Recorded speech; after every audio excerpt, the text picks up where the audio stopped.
looking at the effect of this particular piece as it was originally a serial in newspapers as opposed to a novel or a musical. It was this overwrought, very emotional, engrossing narrative that continued on through weeks and weeks as the serial came out.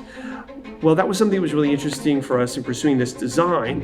It was the idea that it was large and oppressive, and taking the Erica Star and actually making it seem smaller, making your audience, your actors on stage seem smaller. This is a set that is in scale a little bit larger than we've done in a long time, while also serving a multitude of functions. It's this old London Victorian Georgian aesthetic. There's a lot of cool like old brick and pieces that are meant to look like metal, and then obviously like the actual metal staircase.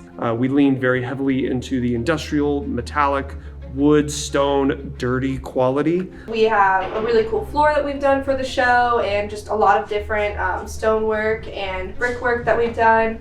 You could add more detail and more dimension to a lot of things than I think some other styles allow. Scenery really spoke more to me about how I was going to color the show because of the types of colors that they were going to use in the paint. Plus the whole themes of this whole show is all, about death. And there's some love in there also. So I had to come up with a mixture of both, dark colors and romantic colors all at the same time. I have the hardest time defining stage management because you have to do everything, a little bit of everything, sending a lot of emails, scheduling rehearsals, and making sure that everybody's there for performances. And then whenever we get into the tech process, I'm basically taking over the director's position, and I'm in charge of making sure the show is running smoothly and make sure that everything happens at the right time. This production isn't to be creepy, it's to be a little sad, it's to be morbid, and it's to be as real as possible given the situation.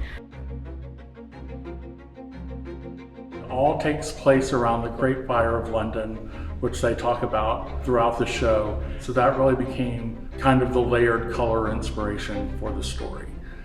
So lots of grays, lots of browns, but there's still vibrant colors present as well. There are lots of found pieces that have been modified into a more period silhouette, and then there are lots of created pieces. So like all of Mrs. Lovett has been created from scratch almost, except for some found corsetry pieces. The same with Sweeney. So there were some period reproductions, and then there were some modern pieces that have been used and altered to take on more of a period silhouette.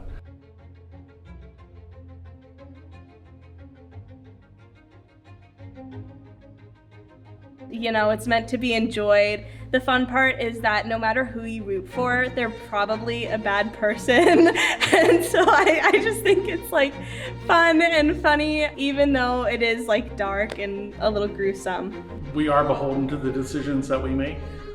Our actions have consequences, and sometimes they're intended, sometimes they're not. As an overarching, all of the additional characters within the show, they're all victims of their circumstance and the decisions that they make. It's been a really fun process to be a part of. I know a lot of us have put in a lot of hard work, and I hope the audience can see the amount of effort that's been put into it, and I hope they enjoy the show. In musical theater, we deal a lot with happy, shiny stories. This isn't necessarily one of those. They're killing people, they're eating people. This is not your traditional musical. This one is not so happy. Hopefully the audience is drawn in. The score is fantastic. The actors are doing a wonderful job. I would just like the audience to be able to see how hard everybody has worked. I think it's going to be pretty evident because it is such a big show, and it's a really good show.